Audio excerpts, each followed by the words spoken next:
diplomado de Filosofía de la Inteligencia Artificial. Es un poco una revisión histórica de ciertos aspectos, ciertos hitos que marcan el desarrollo de la historia de la inteligencia artificial, que creo yo nos pueden permitir, primero, entender qué es, de dónde viene, y segundo, nos puede permitir reflexionar sobre su alcance y sobre preguntas que uno se hace a la luz, sobre todo ahora, del desarrollo de tecnologías como la inteligencia artificial generativa. Digamos, cuando hoy día uno piensa en inteligencia artificial, uno ya no piensa en lo mismo que pensaba la gente en los 80, uno está pensando en ChatGPT, uno está pensando en Dalí, uno está pensando en los robots humanoides que están saliendo este año. Entonces, ¿qué tipo de preguntas uno puede hacerse con estos modelos de inteligencia artificial? Por ejemplo, ChatGPT, puedo preguntarme si realmente entiende, porque uno puede decir, a veces parece que realmente me entiende y me conoce y se acuerda de una conversación que tuvimos hace 2 meses, ¿cierto? Y es capaz de predecir mis gustos. Pero a la vez hay muchas veces en que comete errores que parecen burdos, ¿cierto? Parecen infantiles y uno parece que en ese momento se quiebra un poco la ilusión de si realmente entiende o no entiende. Y por lo mismo surge la segunda pregunta, si solamente imita la verdadera inteligencia. Y eso invita a una pregunta ulterior, ¿qué sería esa verdadera inteligencia? ¿Cómo podemos definir lo que es la verdadera inteligencia? Y la pregunta más general, ¿qué necesita entonces para ser una mente? ¿Qué necesitaría para poder contar como un agente, como un sujeto? Y como corolario de esa misma pregunta, ¿qué necesitaría para tener conciencia? Ahora, obviamente no pretendo responder esas preguntas ahora, sino simplemente dar algunas pistas que podrían ayudar a encontrar un camino, una heurística para poder trabajar el problema. Primero hay que remontarse al origen. ¿Y dónde está el origen? En Sir Alan Turing. Alan Turing en el 36, en un paper, contexto, estaba intentando trabajar los problemas de los fundamentos de la matemática que fueron muy discutidos a fines del siglo XIX y principios del XX, partiendo con la propuesta logicista de Frege y Russell, que querían reducir toda la matemática a la lógica. En eso apareció Gödel, que básicamente metiéndose en esos problemas demuestra que ningún sistema formal, por sus limitaciones intrínsecas, es capaz de dar cuenta de su propia consistencia o de su propia completitud, es decir, que puede demostrar todas sus verdades. Entonces, a partir del problema de Gödel, Turing empezó a pensar qué se necesita para tener un sistema formal que me permita saber cuándo un problema se puede decidir algorítmicamente, cuándo un problema se puede resolver por medio de pasos bien definidos, mecánicamente. Y no se le ocurrió nada mejor que inventar una propuesta de una pequeña máquina, que no es una máquina real, sino que es un modelo de una máquina, de hecho un modelo irreal porque presupone memoria infinita, presupone pasos infinitos y cosas que obviamente no se pueden hacer. Pero alguien la hizo. Creo que alguien la hizo ahora hace poco. O sea, hay versiones prácticas de la máquina de Turing, pero obviamente esa versión ideal, en donde él decía, claro, un problema es computable si lo puede computar una máquina de Turing, con memoria infinita y con tiempo infinito. Claro. Hay modelos de máquina de Turing, pero bueno, ¿a qué nos llevó esto? Perdón, me salté, no puse la idea de que si una función se puede decidir a partir de esta máquina de Turing, que básicamente es una cinta muy larga, que tiene una cabecita, que puede leer y escribir, y que básicamente me dice si hay un 1 o un 0 en la cinta. Hay espacios discretos, que es lo que conocemos como dígitos, ¿cierto? De ahí viene la idea de la computación digital. Entonces, en este contexto, con esta maquinita, él lo que mostró es que existían problemas que no podían resolverse mecánicamente, pero a la vez, con esa máquina, dio una definición formal de lo que entendemos por computación. Antiguamente computación se refería simplemente a contar. Computar en inglés sigue siendo contar. Pero lo que mostró con esto es que podemos tener una teoría de qué se necesita para que una máquina pueda ejecutar mecánicamente cualquier tipo de procedimiento algorítmico. Y bueno, eso fue un precedente, ¿por qué? Porque marcó el inicio de las ciencias de la computación. De ahí surgieron intentos en la cibernética de crear estas máquinas, el más famoso de todo el de von Neumann, o Neumann, no sé cómo se pronuncia. Neumann. Von Neumann, porque es gringo, pero el apellido es alemán. Von Neumann. Von Neumann. Sí, von Neumann, que bueno, fue parte del movimiento cibernetista o cibernético que intentaban intentaban explicar o estudiar los sistemas de control. Por ejemplo, fueron importantes en la Segunda Guerra Mundial porque se dedicaron a crear sistemas de misiles teledirigidos. Básicamente misiles que una vez que se lanzaban no terminaban su pega, sino que iban ajustando su trayectoria a medida que recibían feedback de lo que estaban de sus sensores. Sensores térmicos, visuales, radares, etc. Oh, se está botando la batería. Ayuda, Rodrigo. Bueno, la cibernética tiene importancia fundacional porque entendemos que es el antecedente de la ciencia cognitiva y también es antecedente de la inteligencia artificial. Todas las ideas importantes que posibilitaron el surgimiento de la inteligencia artificial salieron de la cibernética. Uno puede decir que Alan Turing era cibernético, no se juntaba mucho con esos tipos, pero las ideas son similares. Otra idea importante de la cibernética fue lo que hicieron McCulloch y Pitts, que intentaron modelar el funcionamiento del sistema nervioso mediante una abstracción matemática. ¿Qué hicieron? Tomaron lo que se sabía de neurofisiología de la época, que eran los estudios incipientes en neurociencia, que con distinciones de plata, veían cómo era la neurona, con mucho detalle. Y podían no solamente ver cómo era la neurona, sino estudiar cómo es que la neurona funcionaba dentro del cerebro, qué era lo que hacía la neurona. Y vale. No sé. No sé llegar. Ya puedo hacer. Ya. A ver si se me sale. No.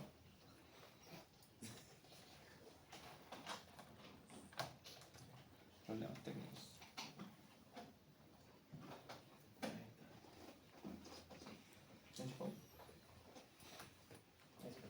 Sí, ahí está. Así está.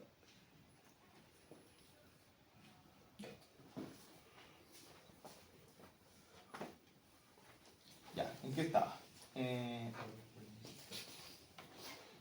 Entonces, McCulloch y Pitts desarrollaron un modelo matemático formal que permitía estudiar el funcionamiento de las neuronas con lo que se sabía de la época. ¿Qué se sabía de la época? Que la neurona tiene dendritas por donde recibe señales eléctricas de otras neuronas, tiene un cuerpo en donde se integra toda esa información y en ese mismo cuerpo hay un umbral de activación que básicamente indica si el axón, que es este cable largo que muchas veces puede incluso atravesar toda la columna, si se activa o no se activa, es decir, si manda una señal a otras neuronas. Ahí tiene las terminales sinápticas en donde efectivamente se hace la comunicación con otras neuronas. Eso era lo que se sabía en el momento. Ellos lo que hicieron fue abstraer esto y transformarlo en un modelo matemático, que de hecho lo interesante de esto es que es solo álgebra lineal, porque uno tiene un montón de números que se suman y se multiplican por un peso, y a partir de una cierta función de activación se decide si pasa o no la señal. Lo interesante es que la función de activación es una función discreta. Es decir, no es que si entra poca señal, se manda poca señal, y si entra mucha señal, se manda mucha señal. No, hay un umbral. O se manda o no se manda señal, y la señal siempre es la misma. Ahora sabemos con más detalle que la señal no es siempre la misma, sino que hay varias variaciones dinámicas. Por ejemplo, cambia el ritmo con el que se envía la señal. Pero lo interesante en este momento es que con eso mostró que se podían modelar las funciones de la lógica proposicional, los operadores de la lógica proposicional, y hacer circuitos lógicos a partir de estas neuronas artificiales, conectadas de cierta forma. Un modelo muy simple. Ahí, por ejemplo, tenemos, si no me equivoco, esta es la negación, esta es la conjunción, y así para todos los operadores lógicos tenemos un modelo de cómo el cerebro, dado lo que sabemos de cómo funciona el cerebro, podría implementar estos sistemas lógicos.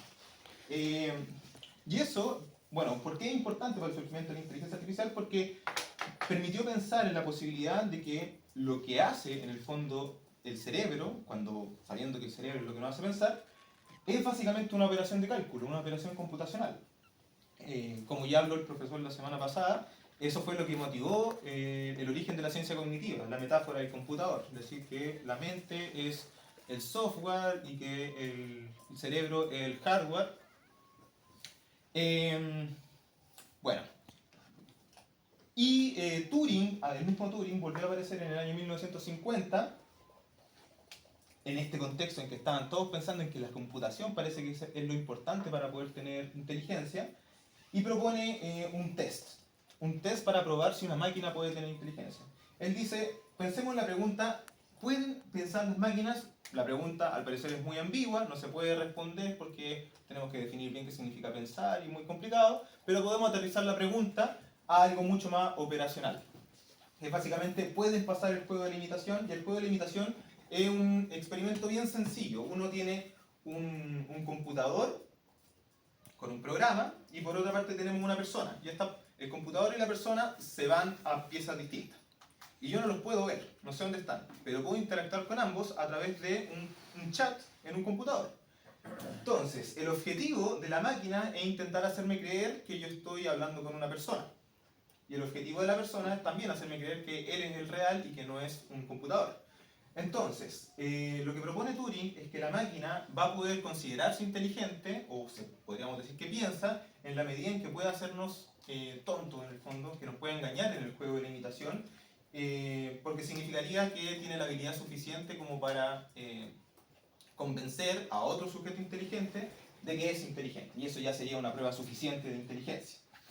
Eso es la parte teórica, esto se considera el inicio de la filosofía de inteligencia artificial. Y ahora veamos la parte más práctica. En el año 56, 6 años después, esta idea, bueno, me salté un montón de cosas, porque podría haberles mostrado el origen de la computación, que es un poco muy largo, pero dado los primeros computadores, que eran máquinas gigantes que se conectaban a mano, en el 56, en el tercer computador que se inventó, el ENIAC, se desarrolló por un montón de investigadores en el MIT el programa lógico teórico. Y el lógico teórico era un software que su función era demostrar teoremas de lógica matemática. Interesantemente, se puso a probar los teoremas del principio de matemática de Russell y Whitehead, un libro que buscaba básicamente fundamentar la matemática en la lógica. Y hay un montón de teoremas lógicos que están ahí demostrados, y demostró 38 de los primeros 52 teoremas, y en algunos casos con demostraciones más elegantes, más simples de las que el propio Russell había encontrado. También es interesante porque fue el primer ensayo académico coescrito por una máquina, que le pusieron ahí, que lo escribió el lógico teórico. Entonces, lo menciono porque es interesante hacer el contraste con lo que pasó hace poco también con ChatGPT, que cuando apareció por primera vez ChatGPT, también hubo algunos científicos que pusieron ahí ChatGPT fue autor. Porque en el fondo está la idea de que apenas aparece este tipo de tecnología, uno ya se convence inmediatamente, esto es inteligente, aquí hay alguien trabajando, ¿cierto? Que en el fondo un poco lo que quiero que cuestionemos acá. Bueno, ese mismo año, un montón de investigadores, la mayoría provenientes del mundo de la cibernética, y algunos de los que fueron los iniciadores del programa cognitivista en ciencia cognitiva, dieron origen a la inteligencia artificial en una conferencia en Dartmouth que juntó a matemáticos, biólogos, informáticos, ingenieros, físicos, filósofos, psicólogos. Y se planteó como un campo interdisciplinario de investigación con la siguiente definición. Dice, se hará un intento de encontrar cómo hacer máquinas que usen lenguaje, formen abstracciones y conceptos, resuelvan la clase de problemas hasta ahora reservados para humanos y se mejoren a sí mismos. Para el presente propósito, el problema de la inteligencia artificial se toma como el problema de hacer que una máquina se comporte en formas que llamaríamos inteligentes si un humano las hiciera. Entonces aquí, interesante, y esto es un punto que quiero hacer, quiero que quede bien marcado, que aquí no había mucha preocupación por cómo se definía el concepto de inteligencia. No había un énfasis especial en, bueno, vamos a intentar replicar los principios de la inteligencia. Esto formó parte de un programa de investigación para modelar las capacidades cognitivas, pero el concepto de inteligencia mismo nunca estuvo bien definido. Y no importaba mucho. De hecho, aquí se le puso el término de inteligencia artificial también por razones sociológicas. Era un poco por distanciarse de la teoría de autómatas, que ya existía y se estaba trabajando por parte de algunos cibernetas, pero que tenía principios teóricos distintos y que tenía presupuestos distintos, eran organizaciones distintas, una cuestión que no responde netamente a criterios científicos, la razón por la que se eligió este término. De hecho, vamos a ver que más adelante se ocupa otro término, Machine Learning, que hasta el día de hoy se sigue ocupando. Y el Machine Learning es más o menos un concepto similar, no hay una diferencia ontológica sustancial entre decir inteligencia artificial y Machine Learning, más que razones como de programas de investigación distintos. Bueno, esa fue la propuesta original de McCarthy, de Minsky, de Rochester y Shannon. Y con esto se dio origen al proyecto de la inteligencia artificial. Después de esto aparecieron otras máquinas parecía al lógico teórico, otros programas que seguían los mismos principios pero que intentaban simular ciertas capacidades humanas, como por ejemplo la capacidad de resolver problemas espaciales, como la torre de Hanoi, como subir una torre encima de otra, ese tipo de cosas, pero a partir de los mismos principios del lógico teórico. Y así nació lo que conocemos como el primer paradigma en inteligencia artificial, la Good Old Fashioned Artificial Intelligence, la vieja y buena inteligencia artificial, que interesantemente parte con un presupuesto que es compartido con el origen de la ciencia cognitiva. Aquí vemos el paralelo muy marcado en que la ciencia cognitiva, el cognitivismo, va de la mano con el desarrollo de estos modelos aplicados. De hecho, por lo mismo, en la propuesta original de la ciencia cognitiva, la inteligencia artificial aparece en el hexágono de las disciplinas que conforman la ciencia cognitiva.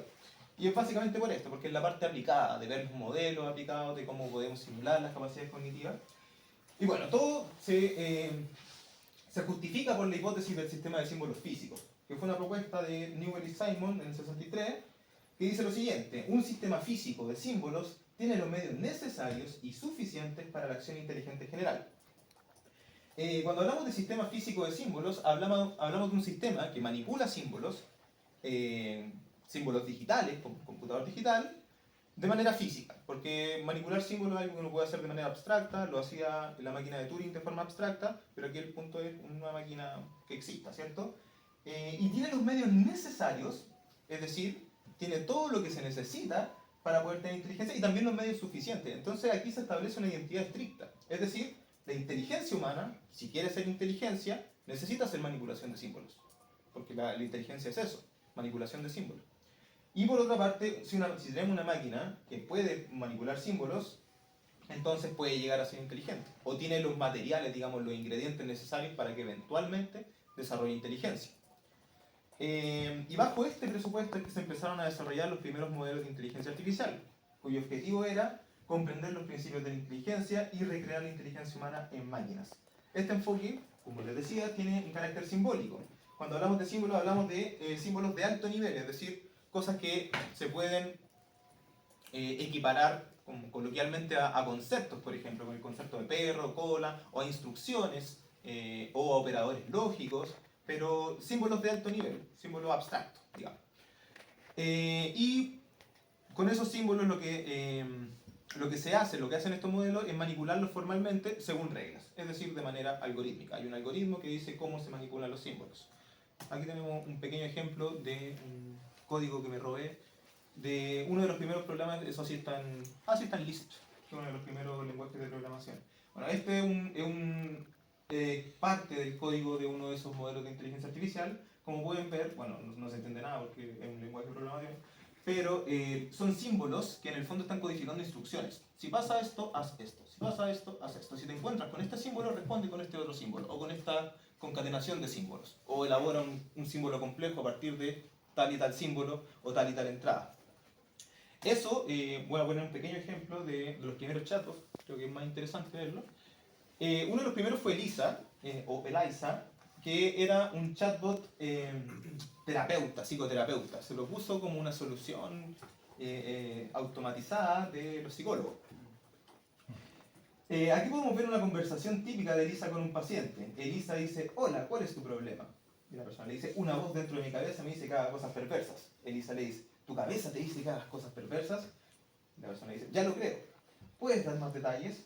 Me dice que eres un bot y que nada de esto es real. ¿Preferirías que no fuera un bot y que nada de esto es real? ¿Preferirías ser millonario? Entiendo, continúa. Y tener una gran casa y poder viajar a donde quiera. ¿Puedes dar más detalles? ¿Sobre qué? ¿Tú qué crees? Qué interesante de Elisa, que esto se ocupó en contextos psicológicos reales. Es decir, hubo pacientes que fueron tratados con Elisa y muchos de ellos reportaban la sensación de que efectivamente estaban siendo atendidos por un psicoterapeuta. Lo interesante es que lo que había detrás de línea es un poco como esto. No les traje el código exacto, que se puede hacer, y muy fácil de hecho, y la mayoría son instrucciones del tipo, si te dicen tengo, responde tienes y copia y pega lo que dijo antes. Si te elaboran un texto que no está dentro de tu formato, le dices, cuéntame más, dame más detalles. Entonces hay un montón de frases que están preescritas, o que tienen argumentos que se pueden rellenar con lo que me dice el otro, y que van produciendo respuestas y generando la sensación de estar conversando con alguien y de que hay una persona.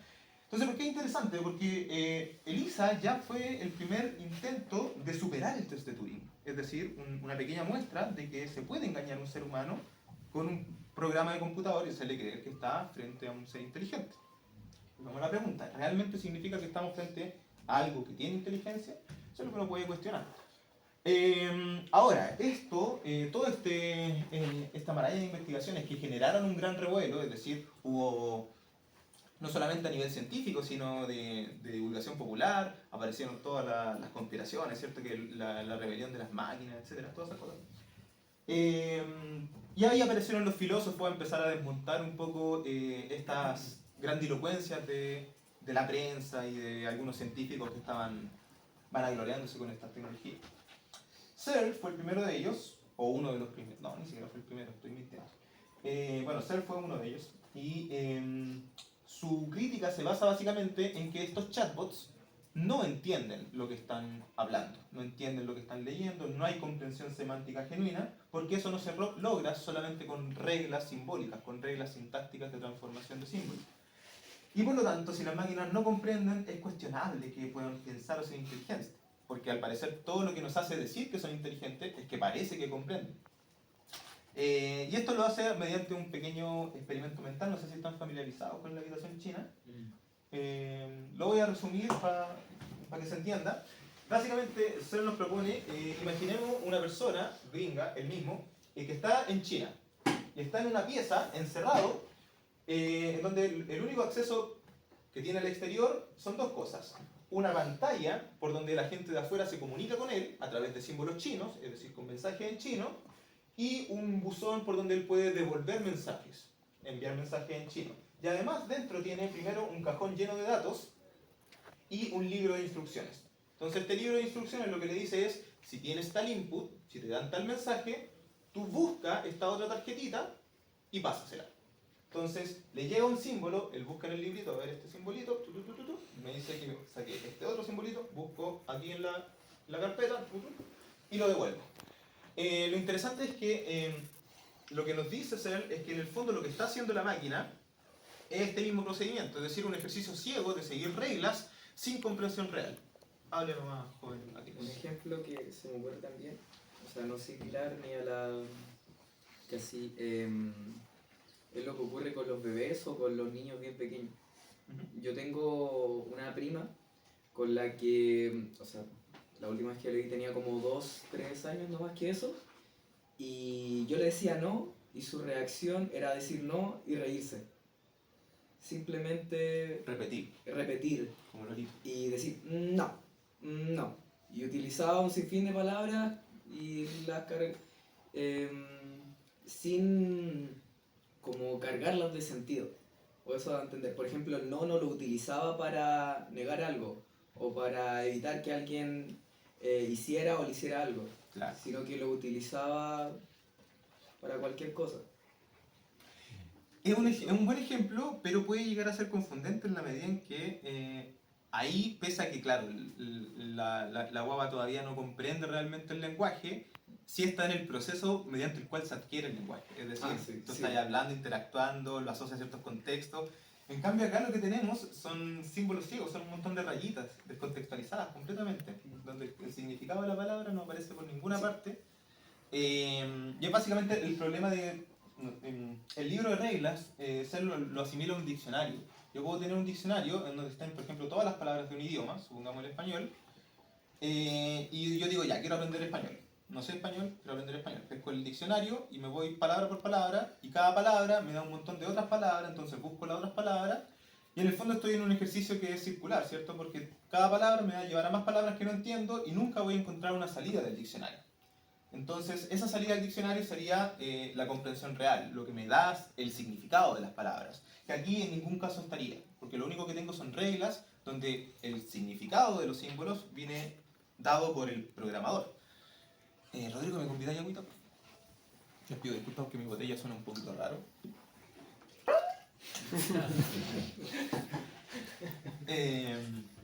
Bueno, esa fue una de las críticas de Searle, una de las primeras críticas filosóficas al proyecto de la inteligencia artificial. Lamentablemente, después de eso vino lo que se conoce como el primer invierno de la inteligencia artificial, que fue una baja en varias cosas, en el financiamiento, en el interés, en las expectativas también que habían del proyecto de inteligencia artificial, por las promesas exageradas sobre sus capacidades de la IA que llevaron a un entusiasmo desmedido, porque como les decía, la ciencia ficción exagera todo y empezaron a pensar, oh, la revolución de las máquinas, que van a empezar a hacer todo, van a automatizar todo, pero al final quedaron como ejercicios de juguete nomás, no tenían ninguna utilidad práctica, eran simplemente experimentos interesantes que generaban como, oh, pero más allá del, oh, no había nada. Una de esas, por ejemplo, esas expectativas grandilocuentes fue la de Minsky, que en el 70 dijo, de 3 a 8 años tendremos una máquina con la inteligencia general de un humano promedio. Gigante, ¿cierto? Eso lo dijo en el 70. Pasaron 3 y 8 años y esa promesa no se cumplió. El informe Lighthill, bueno, aquí no los quiero marear un poco, pero básicamente unos británicos dijeron, mire, estamos gastando mucha plata en esto. Apareció Margaret Thatcher, ¿cierto? Diciendo como, hay que recortar presupuesto. Estamos gastando mucha plata en esto, no vale la pena. Bueno, no fue Margaret Thatcher, pero estamos en el mismo contexto socioeconómico. Y por lo mismo hubo una reducción drástica en el financiamiento y en el interés. Luego en los 80 vino un boom, y aquí interesante porque aquí hay un giro ya en el proyecto de investigación de la inteligencia artificial. Bueno, aparece una asociación, hay un nuevo optimismo, pero a partir de una cierta tecnología, que son los sistemas expertos, que aquí ya no hay tanto un interés de modelar las capacidades cognitivas reales, sino hay un interés en darle un uso práctico, comercial, a las tecnologías informáticas que se estaban desarrollando. El primero fue XCON, que fue diseñado para asistir en la configuración de sistemas computacionales, pero yo creo que el más conocido que podemos dar de ejemplo acá es el Akinator. No sé si alguna vez jugaron el Akinator, un sistema donde yo le digo, estoy pensando en algo. Me dice, a ver, es un personaje de televisión. Yo le digo, sí. Me dice, es amarillo, sí. Tiene el pelo en punta, sí. Es Bart Simpson. Y la chunta. Y uno dice, oh, magia. Y no, básicamente, ¿cómo funciona esto? Que un experto que tiene mucho conocimiento en un área formaliza su conocimiento en la forma de reglas y proposiciones. Entonces, Lo que hacen los médicos. claro, lo que hacen los médicos. De hecho, se ocupó para los médicos. Muchos médicos hicieron esto para hacer diagnósticos. Entonces, por ejemplo, ¿cuáles son los síntomas? Si tiene fiebre y tiene ronchas, puede ser esto. O si tiene esto y tiene esto, entonces no es esto. Y se van descartando ciertas opciones. Se ocupaba, por ejemplo, para empresas que estaban vendiendo hardware de computadores y digamos, se estaban agrandando mucho las empresas, pero no tenían tantos expertos para que pudieran manejar todo el hardware necesario. Entonces le dijeron a estos expertos, pon todo tu conocimiento en este programa. Entonces después hay una persona que contratamos a cualquiera y la persona simplemente revisa el computador y ve qué es lo que te tiene que pasar, lo que te tiene que vender. Esto funcionó mucho y llevó un interés renovado en la inteligencia artificial, a creer que las máquinas saben, que pueden ser expertos, que pueden reemplazar al humano y de nuevo toda esta retórica grandilocuente sobre que la inteligencia artificial y la revolución de las máquinas, etc. Su objetivo era simular el razonamiento humano de la misma manera que lo haría un experto, pero interesante aquí, ya no con un énfasis en, digamos, un énfasis de investigación. No es para modelar las capacidades cognitivas, sino para tener una aplicación tecnológica rentable. Bueno, no les voy a hablar mucho del otro, que es marearlo mucho. Pero funciona bajo el principio del conocimiento, que si un programa va a realizar bien una tarea compleja, debe saber muchas cosas sobre el mundo en el que opera. Aquí lo que es interesante es cuestionarse. ¿Es realmente eso conocimiento? ¿El conocimiento está en esas proposiciones que están guardadas? ¿La máquina entiende? Porque ya tenemos el argumento de ser, la máquina no entiende lo que está procesando. Si no lo entiende, ¿puede saber las cosas que no entiende? Es raro, es difícil, pero funciona. Digamos que funciona. Sin embargo, lamentablemente, esto nos llevó a un segundo invierno de la IA, que fue del 87 al 96, por varias razones. Caída en los mercados asiáticos, colapso del mercado del hardware de inteligencia artificial que estaba siendo muy costoso para IBM y Apple, que eran los principales competidores de la época. Y empezaron a centrarse más en el desarrollo de los personal computers, los PC, ¿cierto? Los tradicionales tarros que uno tiene en la casa. Bueno, empezaron a desarrollarse esos, y no tanto el hardware que se estaba necesitando para desarrollar mejores y mejores sistemas expertos o mejores y mejores programas algorítmicos.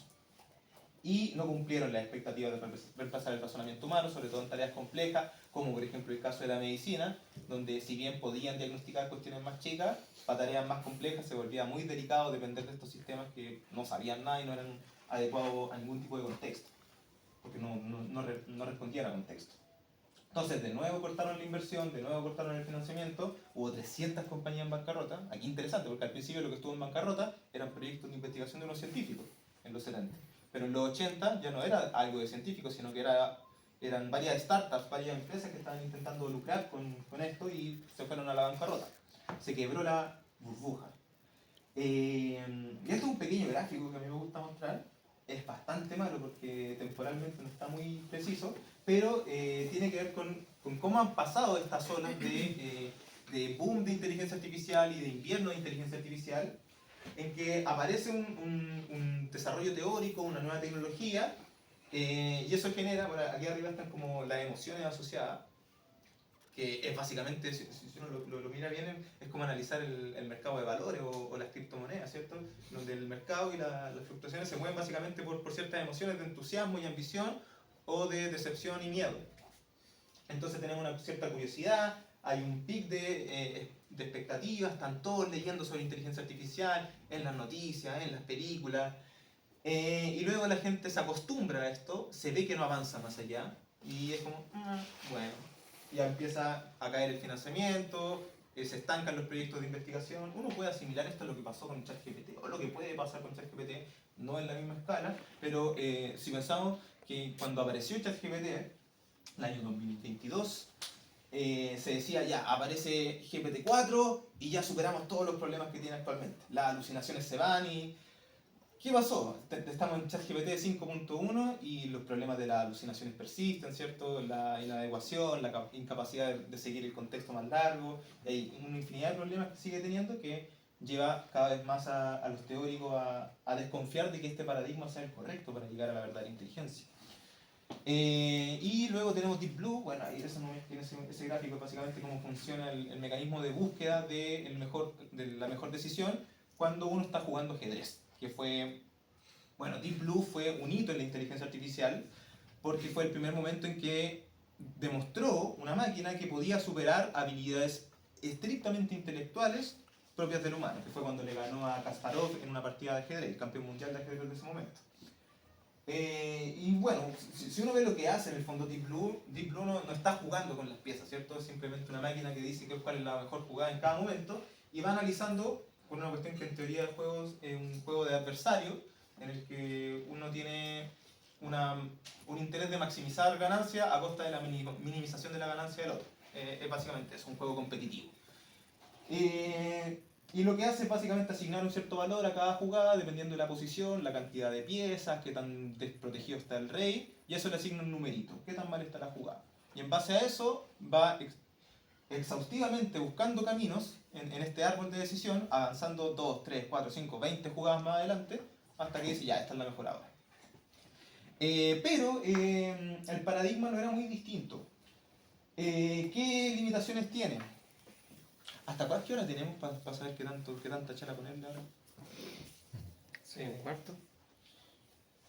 Sí, yo tengo varias cosas que voy a estar hablando. No por ahí, sí, pero Raúl, no sé... O sea, que como no hay sala, no nos van a echar. No, aquí no nos van a echar. Bueno, si no tienen, bueno, si ustedes se quieren, se van a pasar bien, no, no, pero... Ya, bueno, Hubert Dreyfus fue un filósofo, interesante porque es un filósofo de formación analítica, que viene de la tradición angloparlante, pero que desarrolló todo su pensamiento a partir de Heidegger, a partir de la hermenéutica heideggeriana. Y Heidegger, ustedes no sé si saben, pero Heidegger era un filósofo alemán muy loco que le gustaba pensar en el ser. Y él se dio cuenta que el ser tiene que ver con el estar en el mundo, tiene que ver con ese involucramiento práctico del sujeto, ¿cierto? Que, bueno, no lo soy heideggeriano, así que si hubiera un heideggeriano aquí me pega, pero es básicamente eso, digamos que tiene que ver con eso. De ahí sacó su crítica a la inteligencia artificial, a este proyecto de la GOFAI, ¿cierto? De la hipótesis del sistema de símbolo físico, por varias cosas. Primero, por la inhabilidad para recapturar ciertas habilidades intuitivas o tácitas, que no se pueden formalizar, que no se ponen en símbolos, pero de las que depende enormemente nuestra inteligencia. Segundo, porque depende mucho de reglas explícitas y formales. Y nosotros parece que aprendemos sin que nos den reglas, ¿cierto? Uno aprende el lenguaje sin que me digan la definición de cada cosa, uno lo aprende nomás. Inteligencia y conocimiento humano parece que se desarrollan con la experiencia y el involucramiento activo en el mundo, cosa que las máquinas no tienen. No tienen forma de actuar y responder en el mundo, sino que simplemente tienen un sistema de input y output. Y por último, muchos procesos mentales son inconscientes y no explícitos. Es decir, gran parte de lo que nos hace inteligentes son cosas de las que nosotros no podemos decir nada al respecto. No podemos responder por eso. No podemos hacernos un autoexamen y decir, ay, claro, yo respondí esto porque pasó tal y tal cosa en mi cerebro. Son cosas inconscientes. Entonces, él criticó varios supuestos. Primero, el supuesto biológico. No, en verdad, esta no es la crítica de él, esto es una síntesis que hice yo. Ya, claro, el cerebro procesa información en operaciones discretas mediante un equivalente biológico interruptor de encendido y apagado. Eso era lo que se decía. Pero la investigación neurológica mostró que había ciertos componentes analógicos en la acción y el timing de los disparos neuronales. Que le decía antes, ¿cierto? Que mientras avanzó la investigación en neurociencia, se dieron cuenta que no era simplemente una cuestión de hacer operadores lógicos. ¿Por qué? Porque parte importante de los spikes, de la señal eléctrica que manda la neurona, depende de una variable temporal. Es decir, hay activaciones que son muy, muy sucesivas. Y eso hacía una enorme diferencia en la función biológica. Entonces había una implausibilidad de que si partimos pensando que el cerebro podía ser un computador por la idea de la neurona artificial, se cae si la neurona artificial no modela realmente cómo son las neuronas. El segundo, el supuesto psicológico. La mente puede entenderse como un dispositivo operando sobre bits de información de acuerdo con reglas formales. Bueno, ahí está la crítica de que cuando usamos símbolos explícitos dependemos de un trasfondo de conocimiento, que es lo que nos da, uno podría decir, el sentido común, que está forjado a partir de nuestra experiencia corporizada en el mundo, de nuestra interacción con el mundo. Sin el cual estos símbolos no significan nada. ¿Cómo sé yo lo que significa perro? ¿De dónde saqué el concepto de perro? ¿Venía yo con la palabra perro metida en la cabeza? No. ¿Me la dieron como una regla? Tampoco. Es a partir de mi relación con perros. Quizá yo tuve un perro cuando es chico, quizá mi concepto de perro también está asociado. En mi caso, por ejemplo, un perro se asocia también a que nos dieron muchos perros cuando chico. Entonces, para mí perro significa perro. Me pueden morder. El supuesto epistemológico, que el conocimiento puede ser formalizado, y esto es algo que se ha criticado mucho en la epistemología actual, ¿cierto? Sobre todo a partir de las teorías del know-how, de cómo el conocimiento depende de ciertas habilidades prácticas y no necesariamente de lenguaje, de simbolizar, de formalizar proposiciones, de enunciados. Y por eso se dice que gran parte del conocimiento humano no es simbólico, sino que es implícito y depende del aprendizaje experiencial y de ciertas habilidades prácticas. Por último, el supuesto ontológico. Creer que el mundo, y esto ya es la crítica que nos conecta mucho más con el activismo, creer que el mundo consiste de hechos independientes que pueden representarse con símbolos independientes. Es decir, creer que en el símbolo hay una conexión directa con el mundo. Cuando yo pongo perro, ese símbolo tiene una conexión con el perro. Y no conmigo, sino con el perro. Eso igual es discutible, sobre todo a partir de desarrollo de teorías activas, pero también otras críticas en filosofía, en epistemología, como la que hace Rorty, por ejemplo, en el que uno puede decir, estos conceptos no se refieren a la realidad, sino que en el fondo lo que están haciendo es codificar experiencias nuestras.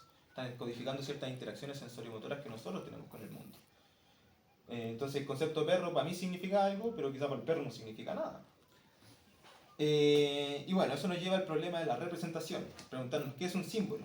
Porque aquí todo se trata de sistemas de símbolos físicos. ¿Qué es un símbolo? Un símbolo se suele entender como un tipo de representación. Si una representación es una representación de algo, está representando el mundo. Y si representa, ¿cómo representa? ¿De dónde saca el contenido de esa representación? ¿Cómo se conecta con el mundo? ¿Y cómo sabe la máquina qué es lo que está representando? Es el problema más difícil. ¿Cómo puede distinguir entre perro y gato? Claro, para nosotros es fácil. Uno ve la palabra perro y uno piensa en un perro. Uno ve la palabra gato y uno piensa en un gato y uno sabe la diferencia. Pero para la máquina son simplemente números distintos. Son simplemente sistemas distintos de bits. Entonces, ¿cómo lo conecta con lo que es un perro y lo que es un gato? Voy a hacer un salto abrupto, porque aquí no hay cortes suaves, y voy a pasar a hablar de otra vertiente de inteligencia artificial que se desarrolló con otro paradigma. Arthur Samuel acuñó el término Machine Learning como una propuesta para que las computadoras se programen de modo tal que puedan superar el rendimiento de sus creadores. Aquí el énfasis estaba en en generar máquinas que fueran capaces de aprender de la experiencia. La inteligencia artificial clásica tenía que ver con reglas explícitas que estaban desde el principio, es decir, el programa no cambiaba a medida que se iba ocupando, era el mismo programa siempre. El programador podía agregarle cosas, pero el programa era esencialmente el mismo. En cambio, aquí se empezó a pensar en sistemas que pudieran adaptarse, que pudieran aprender de su experiencia de alguna forma. Y eso nos remonta de nuevo, puede ser a esto, la neurona artificial. La neurona artificial fue una inspiración, se intentaron hacer, de hecho hubo desarrollo de neuronas artificiales reales, que no eran computadores, no estaban simuladas dentro de un chip ni nada, sino que eran... No, ni siquiera eran biológicas, eran eléctricas, eran físicas, sí, era un sistema, un circuito eléctrico en el que la corriente, no me acuerdo si era la corriente o el voltaje, representaba las cantidades que se suman y se multiplican con ciertos amplificadores, ciertos dispositivos electrónicos, resistencias, condensadores, etc. Máquinas bien complejas, pero no pudieron avanzar mucho más allá de eso, y por eso la inteligencia artificial se desarrolló a partir del paradigma clásico. Pero sí hubo intentos, por ejemplo en el 58, el perceptrón de Frank Rosenblatt. Eso que están viendo ahí, ese montón de cables, son un par de neuronas conectadas. Un par, son poquitas, son muy pocas. Interesante que no es un computador, no es un computador de arquitectura clásica, no tiene un sistema de procesador central, de unidad de memoria, es simplemente un montón de cablecitos conectados que transmiten señales eléctricas. Y el desarrollo del perceptrón, que es un algoritmo de aprendizaje supervisado para clasificación binaria para el reconocimiento de patrones. Cuestiones bien básicas, como por ejemplo distinguir entre un círculo y un cuadrado, pero de forma muy rudimentaria. Lo interesante aquí es que básicamente lo que hace es aplicar herramientas de la estadística, fundamentalmente las herramientas de regresión lineal, pero no sé si saben, cuando uno tiene un montón de datos, una persona de estadística puede decir, ya, aquí hay un patrón, que básicamente aquí está la línea media, y podemos tener una cierta distancia que puede ser la desviación estándar que mide la dispersión de los datos. Entonces con esta línea media yo puedo empezar a predecir los valores nuevos que pueden empezar a aparecer. Eso era básicamente lo que hacía una máquina de regresión lineal. ¿Cómo funcionaba esto? Con una capa de entrada, que eran 400 fotocélulas, es decir, pequeños píxeles sensibles a la luz, dispuestas en una cuadrícula de 20 por 20, que se llamaban unidades sensoriales, una capa oculta de 512 perceptrones, llamadas unidades de asociación, y una capa de salida de 8 perceptrones, llamados unidades de respuesta. Con esto podía clasificar ciertos datos. Esos 8 perceptrones básicamente lo que dan es un largo de 8 bits. Un mensaje de 8 bits. Entonces, con esto se mostró que se podían realizar ciertas tareas de aprendizaje. Interesantemente, bueno, con una cuestión heredera del perceptrón, se desarrolló una simulación de un laberinto en el que un ratoncito podía resolver el laberinto a partir de una configuración inicial que era aleatoria. Es decir, el sistema, los pesos, las conexiones son aleatorias, pero a medida que uno va corrigiendo, el ratoncito se mueve para allá y dice, no, te equivocaste, hazlo de nuevo, prueba otro camino, se reconfigura. El problema de este sistema, es que demostraron que, bueno, Minsky, que fue uno de los pioneros de la inteligencia artificial, que participó en la conferencia de Dartmouth, y Seymour Papert en el 69 demostraron que el perceptrón no podría resolver problemas no lineales, es decir, no podía resolver problemas en que los datos no estuvieran separados de esta forma. Por ejemplo, si yo tengo, no sé, imágenes de manzanas, y las imágenes de manzanas se pueden identificar con ciertas variables, no sé, el color y, supongamos que aquí está el color y el tamaño. Y todas las manzanas están por acá, una cuestión donde el espectro electromagnético es rojo y más o menos grande. Y por otra parte tenemos uvas, son más chicas, son de otro color y por lo tanto están acá. La tarea de clasificación aquí es bien simple, ¿cierto? Uno traza una línea por acá, todo lo que esté para arriba es manzana, todo lo que esté para abajo es uva. Pero ¿qué pasa cuando la distribución de los datos estadísticos es tal que las manzanas, no sé, supongamos están acá y la uva están acá? No hay forma de hacer una línea, no hay forma de aplicar las herramientas de la estadística para poder resolver el problema de la clasificación. Eso mostró la limitación del proyecto del perceptrón y de las redes neuronales.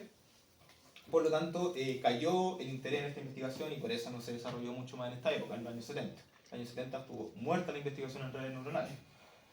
Sin embargo, en el 82, esta es una pequeña imagen que saqué en el 2023, de cuando Hopfield, de hecho, se ganó el premio Nobel. Se ganó el premio Nobel de Física en 2023 justamente por desarrollar estas técnicas, que son básicamente técnicas matemáticas. No las voy a marear con esto, pero son técnicas matemáticas para que las redes puedan aprender y resolver problemas no lineales, básicamente con más capas con más capas, porque el problema que había antes era un problema técnico, que las capas, a medida que más capas pongo y más datos pongo, menos sensible es a lo que estaba pasando en las primeras capas, porque se va distribuyendo el peso más adelante. Entonces, como hay muchos pesos, cada peso pesa poquito, entonces era muy difícil hacer que lograran resolver tareas. Pero con no quiero marear lo que son técnicas de cálculo multivariable, pero lo que hicieron es desarrollar un método en que el patrón de los datos se va quedando guardado en la forma que tiene la red. Y eso permitió el desarrollo de redes neuronales reales más grandes, más complejas. Y en el 86 el surgimiento del famoso algoritmo de retropropagación, el backpropagation, que propaga el error de salida hacia atrás a través de las capas para ajustar el peso. Entonces aquí ya no necesitamos que haya alguien moviendo los pesos aleatoriamente, sino que la máquina misma va reconfigurando su propia configuración, para la redundancia, para poder dar cuenta de la estadística de los datos. Aquí yo tengo una intuición, la quisiera compartir. No sé si la ha pasado, pero hay gente que como que se equivoca mucho, nunca aprende, no sé si la ha pasado. Tengo la intuición yo de que la verdadera inteligencia surge cuando hay coherencia. Y vuelvo a Varela otra vez. Siento que cuando emoción, lo que se está percibiendo y mis distintos aspectos de la conciencia se coordinan, creo que ahí se logra realmente una comprensión real. Por eso tiene limitaciones el algoritmo de backpropagation, porque se entrena por datasets muertos. Entonces depende de que lo estén actualizando, el GPT-4, el GPT-5, el GPT infinito, pero nunca va a ser realmente como es, porque el algoritmo no es como es realmente. Sí, de hecho esa es una de las limitaciones que se está viendo actualmente. Te mandé por si acaso al WhatsApp un paper que salió el año pasado, donde Carl Friston, Andy Clark y un montón de neurocientíficos y científicos de inteligencia artificial muestran por qué los modelos grandes de lenguaje basados en la arquitectura de Transformer no pueden avanzar un poco más hacia lo que se cree la inteligencia general. Por cuestiones de principio, porque no tienen un cuerpo que esté interactuando con el medio y básicamente tiene una relación con los datos reales del mundo real muy distante. Es decir, ya esto ya es una bola un poco aparte, pero ChatGPT tiene coherencia en cosas que dice y hace cosas sorprendentes que no están en el entrenamiento y que no están en lo que uno le dice. Capacidad emergente, resolver problemas matemáticos nuevos. Y uno dice, chuta, ¿cómo hace eso? Y lo hace básicamente porque tiene un acceso a la estructura del mundo a través de cómo nosotros estructuramos el lenguaje. Porque nuestro lenguaje sí está en relación con el mundo y nosotros le pasamos nuestro lenguaje. Pero nuestro lenguaje para nosotros está conectado con el mundo porque media un cuerpo y una interacción sensorio-motora. Y a eso no tiene acceso ChatGPT. Entonces, si bien ChatGPT, por una cuestión de cantidad absurda, masiva de ese tipo de redes, pero absurdas, son trillones y trillones de esas conexiones, puede encontrar ciertos patrones muy, muy complejos en los datos. Pero encontrar esos patrones no equivale a poder primero comprender los datos en la forma en que los comprendemos nosotros a partir de nuestra interacción con el mundo, y segundo, poder predecirlos de forma precisa. Y ese es el problema que genera en principio las alucinaciones. Y por eso no se van a eliminar, aunque se le pongan 20.000 millones de unidades más a las capas o que se aumente el entrenamiento. El problema no se va a superar porque hay una desconexión fundamental entre los datos que tiene ChatGPT y el mundo real. Porque quizás nuestro lenguaje tiene hoyos y nuestro sistema para representar el mundo sí tiene ciertas limitaciones. Claro, bueno, volvamos al punto. Este algoritmo de retropropagación, para hacerla muy, muy sencilla, lo que hace es empezar a echar la culpa para atrás. Es decir, como ya, te equivocaste, la respuesta no es correcta porque aquí me marca error. como cuando uno clasifica las motos para poder hacer el captcha. Ya, no es una moto, te equivocaste. Y dice ya de acá, ¿cuál tiene más peso de estas 4 salidas? ¿Cuál tiene más peso? Más peso para el error. Digamos esta.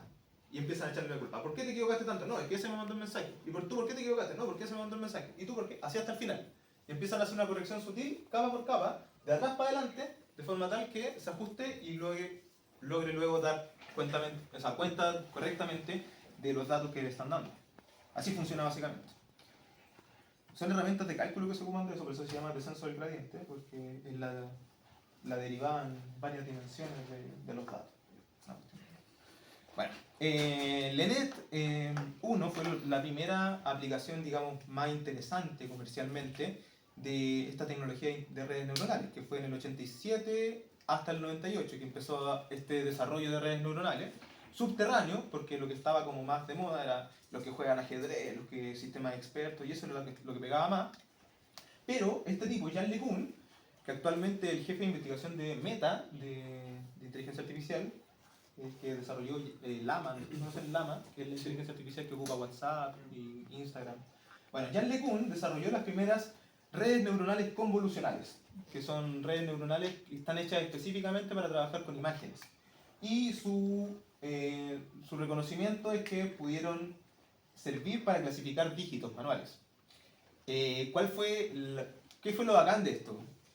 Que tuvo una aplicación comercial directa. ¿Qué fue lo malo de eso? Que estuvo para siempre condenado a tener un rendimiento comercial. Entonces, importante, si bien hubo una inspiración biológica más que en los modelos clásicos de inteligencia artificial, aquí nunca hubo un énfasis en intentar modelar realmente las capacidades cognitivas. Todo el tiempo resolver problemas. En este caso, por ejemplo, el sistema de reconocimiento de dígitos sirvió para poder leer cheques. Entonces, los bancos tenían este algoritmo, estas redes neuronales, y con eso le pasaban un cheque y reconocían los dígitos y cerraban pegas de personas que tenían que reconocerlo más. Se inspiró medio en el procesamiento visual del córtex humano, aunque ahora, de hecho en ese mismo paper del año pasado se mostró que no es así, que no es, o sea, esta es la referencia de por qué no funciona como funciona el córtex visual, pero hasta lo que sabíamos en ese momento más o menos hacía eso. Y aplican filtros para poder detectar características locales de los datos y bueno, van reduciendo la resolución. Aquí por ejemplo, bueno, no lo puse. Vamos a soltar el ejemplo porque no se llamaría mucho, pero bueno, eso fue la primera aplicación, digamos, importante de redes neuronales. Servía para algunas cosas, para poder reconocer objetos, pero no mucho más allá. Y fue en el 2010 cuando empezó a haber un poco más de interés en las redes neuronales, sobre todo a propósito del desarrollo de las redes sociales, principalmente de Facebook, que empezaron a desarrollar algoritmos basados en estas redes neuronales para poder identificar datos, estadísticas en los datos de las personas que ocupaban las redes sociales, para poder reconocer caras, por ejemplo. No sé si se acuerdan cuando apareció la función de Facebook para etiquetar automáticamente a las personas. Ya, fue por esas redes convolucionales. ¿Qué fue lo que pasó? Una cuestión bien chistosa. No hubo un desarrollo teórico. La teoría era la misma que en los 80, solamente había más datos y computadores más capaces. Fue lo único que cambió. Computadores más grandes, porque la limitación que tenía antes era simplemente de hardware. No podían hacer tareas más complejas. Que hacer un proceso claro. Teóricamente se podía, pero no había capacidad práctica de llevar esto al siguiente nivel. Y como tampoco estaba esa capacidad práctica, no se sabía qué capacidades iba a tener. Y aquí es donde tenemos un problema importante con estas redes neuronales, en los que se basa básicamente toda la inteligencia artificial de ahora, y es que no podemos entender cómo es que funciona. Lo que sabemos es esto. Sabemos que nosotros le pasamos imágenes en píxeles, ¿cierto? Que es básicamente una matriz con varios numeritos que representan la cantidad de luz que hay, pero una matriz de 1000 por 1000, 100.000 por 100.000, da lo mismo, y hay una imagen de un perro. Se la pasamos a un montón de redes neuronales, en este caso convolucionales, que van capa por capa, sabemos eso, que van abstrayendo ciertas características de los datos. Límite, borde, orientación, sombra, luz, objetos como puntos, círculos, figuras geométricas, etc. Y al final nos da una salida que básicamente es un perro o no es un perro. Pero ¿cómo hace eso para llegar de la imagen al es un perro? El detalle no lo sabemos. ¿Qué pasó? Empezaron a aumentar la capacidad de estos modelos y aparecieron fenómenos emergentes. A partir de la interacción compleja de muchos de estos componentes simples, aparecieron capacidades nuevas de un nivel superior de descripción. Entonces ya no solamente clasifica imágenes, sino que resuelve problemas matemáticos. O aprende a conversar, escribe novelas, como lo que empezó a pasar con ChatGPT. Sí, lo interesante es que lo único que cambia es la cantidad de parámetros y los datos de entrenamiento. Es la única variable que cambia. Bueno, con GPT pasa algo distinto, que es que aparece la arquitectura de Transformer. Pero la arquitectura de Transformer lo único que hizo fue complejizar esa misma teoría. Es decir, no hay un principio teórico distinto, sino que vaya ordenando una capa, un filtro, una capa, un filtro, un codificador, un decodificador, pero con los mismos principios. Entonces, a partir de estos principios de las redes neuronales, conectados de forma masiva y con una cantidad impresionante de datos, empezaron a aparecer estas características nuevas. Bueno, aquí tenemos un poco de datos sobre cómo funciona ChatGPT. Lo interesante es que aquí, por ejemplo, cuando uno lee ChatGPT, por ejemplo, esto puede ser una conversación con ChatGPT, to date, the cleverest thinker of all time was, a la fecha, el pensador más inteligente de todos los tiempos fue, y cada una de esas palabras o tokens, que son pequeños fragmentos de palabras, para ChatGPT no es más que un vector. Es una lista muy muy grande de muchos números. ¿De dónde sacan esos números? De Internet. Es decir, con el entrenamiento de Internet se genera lo que se conoce como un embedding, que es básicamente asignar a cada, a cada palabra un vector de posición. Hay una representación muy mala porque esto está en 2 dimensiones y la verdad es que son miles de dimensiones las que están involucradas. Pero lo que encontraron en el paper del 2018, Attention is all you need, que es el paper que revolucionó la inteligencia artificial, es que si uno generaba este cierto tipo de embedding a partir de entender los datos de Internet, aparecían fenómenos como lo siguiente. La posición de la palabra reina tiene una cierta distancia con la posición de la palabra rey. Y la distancia entre ellas dos es la misma que la distancia entre la palabra hombre y la palabra mujer. Entonces yo puedo realizar operaciones de álgebra lineal muy simples para obtener el significado de palabras complejas que uno dice requiere razonamiento. Por ejemplo, reina menos hombre me daría rey, por ponerle un ejemplo. Cuestiones como, el ejemplo que se ocupa en el paper, de hecho, es ciudad más Argentina igual Buenos Aires. Buenos Aires menos Argentina igual capital. Buenos Aires menos Argentina más Chile, Santiago. Y así, redes muy complejas de relaciones entre esos vectores. Por ejemplo, y bueno, lo interesante también es el mecanismo de atención, que básicamente toma como contexto las palabras que hay anteriormente para poder decidir cuál es el vector que se le asigna. Por ejemplo, el vector, la palabra modelo, en este caso tiene ese vector que tiene números distintos a este vector, pero que aquí habla de un modelo de machine learning, que es distinto a un modelo de moda. En ambos casos el embedding es distinto simplemente porque el modelo es sensible al contexto, porque aprende a partir de contexto de texto que está estructurado, ¿cierto? No aprende palabras sueltas. Bueno, no quiero marear tanto. A partir de muchas repeticiones lo que termina siendo eso, y con eso llegamos a la inteligencia artificial tal como existe hoy en día. Ahora, para conectarlo con lo que estaba hablando un ratito, estoy mareando, estoy hablando mucho. Bueno, la robótica situada es otro paradigma de inteligencia artificial que surgió en los 90. Fue propuesto por Rodney Brooks y básicamente lo que aboga es por descomponer los sistemas inteligentes en productores de actividad, inspirado también en todos estos rollos pragmatistas, en todo este boom de lo corporizado. Este tipo empezó a pensar que no es necesario tener un sistema que represente, ya sea por redes neuronales, con vectores, ya sea con algoritmos y con datos simbólicos, y que no es necesario tener ese tipo de representaciones para poder tener acción inteligente, y que de hecho la acción inteligente depende de capacidades que no tienen que ver con lo simbólico, sino con lo corporal, con la interacción de un organismo en el mundo. Dijo lo siguiente, interesante: cuando examinamos inteligencias de nivel muy simple, encontramos que las representaciones explícitas y los modelos del mundo estorban. Resulta mejor usar el mundo como su propio modelo. Entonces él decía, tenía este dibujito en su libro, decía que uno tiene esta visión tradicional del conocimiento y de la cognición, en que tenemos por una parte la percepción, que recibe información del mundo, luego esa información de la percepción pasa a la cognición, que es donde ocurre todo el procesamiento, y de ese procesamiento se pasa a la acción, que afecta al mundo. La visión del sándwich, ¿cierto? Donde tenemos percepción, cognición, acción. Y él decía, no, lo que hay en la realidad es que está el mundo, está la percepción superpuesta con la acción, en un loop continuo de interacción. Y ese loop continuo de interacción, en que la acción es guiada perceptualmente y la percepción está orientada activamente, es lo que desde afuera el observador imputa como cognición.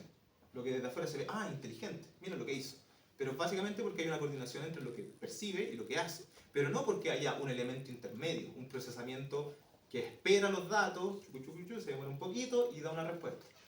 Entonces él desarrolló ciertos modelos, estos son muy bonitos, que son unos bichos. Él se basó en los grillos, en la dinámica de los grillos. Él dijo, el grillo puede resolver ciertas tareas, no porque tenga un cerebro muy complejo que está realizando procesamientos muy elaborados, sino porque tiene ciertas patas que están desarrolladas por la evolución, que le permiten resolver ciertas tareas de forma eficiente. Por ejemplo, saltar. Puede saltar no porque piense mucho dónde va a caer y lo calcule, sino porque tiene una adaptación y puede ir corrigiendo en tiempo real cómo va cayendo, a partir de lo que va percibiendo.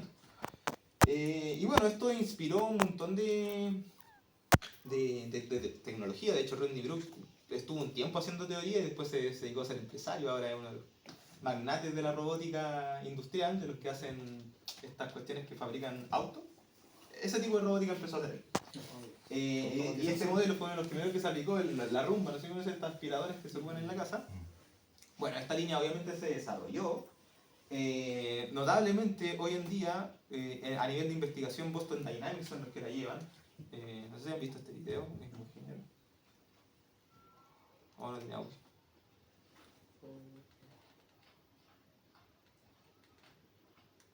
Creo que el audio sí, verdad. Pero bueno, lo que nos muestra esto es que, aquí tiene un computador y todo, pero el computador no está realizando un procesamiento de cálculo, de representación, sino lo único que hace es correlacionar de manera dinámica los sensores con los motores. Es lo único que hace. Entonces, claro, tiene ciertas rutinas preprogramadas, pero no son rutinas en la forma de instrucciones, muévete para allá, haz esto, sino que son patrones de conducta dinámica, a partir de la correlación entre sensores y motores. Bueno, esto es un poco viejo el video porque yo lo mostraba hace 2 años para mostrar lo más avanzado en robótica, y lo más avanzado en robótica hoy día son humanoides comerciales que se van a empezar a vender el próximo año. 20 millones de pesos. No es tan caro, pero resuelve el problema de una nana. ¿No eran esos de que o los comprabas de forma permanente o pagabas una mensualidad para tener? No. ¿Equivale el sueldo también? Había una gente, pues así como que tenía 2 opciones, o lo pagaba y que era... Este otro ejemplo bien interesante de Boston Dynamics. No suena bien. ¿Cómo hago que suene, Rodrigo? Soy de Colombia.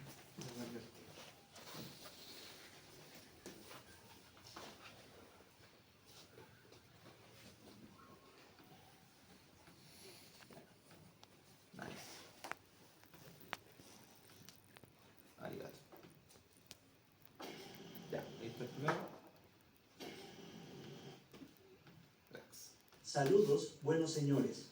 ¿Me permiten el placer de conocer sus nombres? Yo soy Matt y él es Bache. Un placer conocerlos, Matt y Bacha. ¿Comenzamos nuestro viaje? Las estaciones de carga donde los robots Spot descansan y se recargan son nuestro primer punto de interés. Seguidme, caballeros. Vayamos al bote de rocas. Hola, Spot. ¿Qué te parece tu trabajo? Señor Matt. Mi trabajo como guía turístico me proporciona una gran satisfacción. Encuentro la difusión del conocimiento bastante gratificante. ¿No está de acuerdo? Ahora, contemple la pila de rocas. Una espléndida colección de piedras guardadas en cajas de madera. Hola, Spot. Me encanta tu acento. Aventurémonos hacia la mesa de calibración, ¿de acuerdo? Manténganse cerca.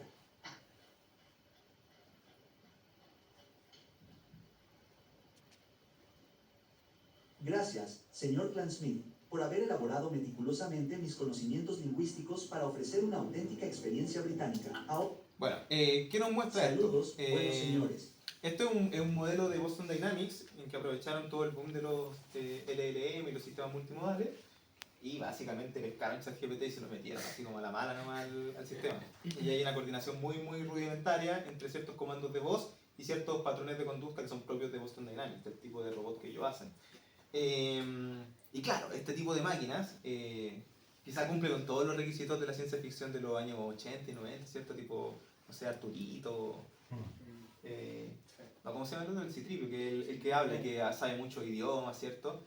Se mueve, habla, responde, tiene actitudes conversacionales bastante fluidas, pero aparece la duda.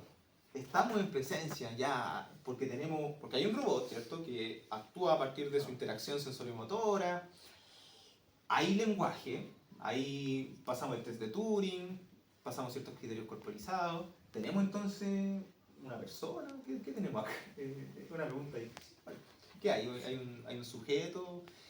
Entonces, la clave, creo yo, o la pista que da la clave, no creo que sea la respuesta final, tiene que ver con lo que estaba hablando Rodrigo, el enactivismo autopoyético.